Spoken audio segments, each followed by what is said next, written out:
Ano talaga fuckboy? Basta ka? Ilabas mo yan kasi pag di mo nilabas yan, magiging depression yan. Ano sa makakasok mo? Kaya mo yan. Andito lang kami sa likod mo, no? Chihuahua si Panonoy namin. Daming babae dyan. Ngayon pa. Mayaman ka na. Hindi kanya deserve pag ganyan.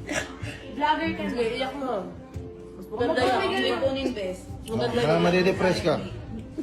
Kaya sinasama kasi talaga yung anak niya. Saan? Tissue saan? Saan? Tissue saan? Oo, naiyak, nakakayak. Nakakaiyak mo eh. Saan? Tissue saan? Hindi, babae mo. Babae niya eh. Wait lang, sama doon. At marami ka napapasayan tao. Nakakaiyak kasi yun. Huwag dalo ka naman. So guys, si Asian Fuckboy kasi ang storya niya ay Boss, papabot pa. nagkaroon sila ng, ng breakup ng Asan yung ano, Chanik? girlfriend niya dati. Broken to, tinatawanan mo. Asian Fuckboy, iyak gani. Hindi mo siya deserve, ibig sabihin, may mas deserve na darating sa'yo. Isipin mo na, niloloko ka niya.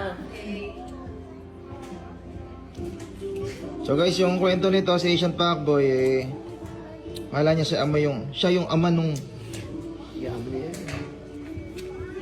okay lang. Hindi niya deserve yung isang katulad mo pag ganong manloloko. Ganun tayo. So, ano masasabi mo? Hindi. Kunyari, nandiyan dyan siya. Salamat pa rin. Papasalamat ka sa kanya. Kasi naging masaya ako sa mga panahon na yun. Wala ka namang galit sa kanya. Wala naman namumong bagyo o ano. Uy, ito nga lang, broken to eh. Tinatawanan niyo, gago. Kanta ka si baby ah.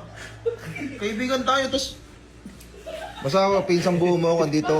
Support lang kami. Support lang kami. Mga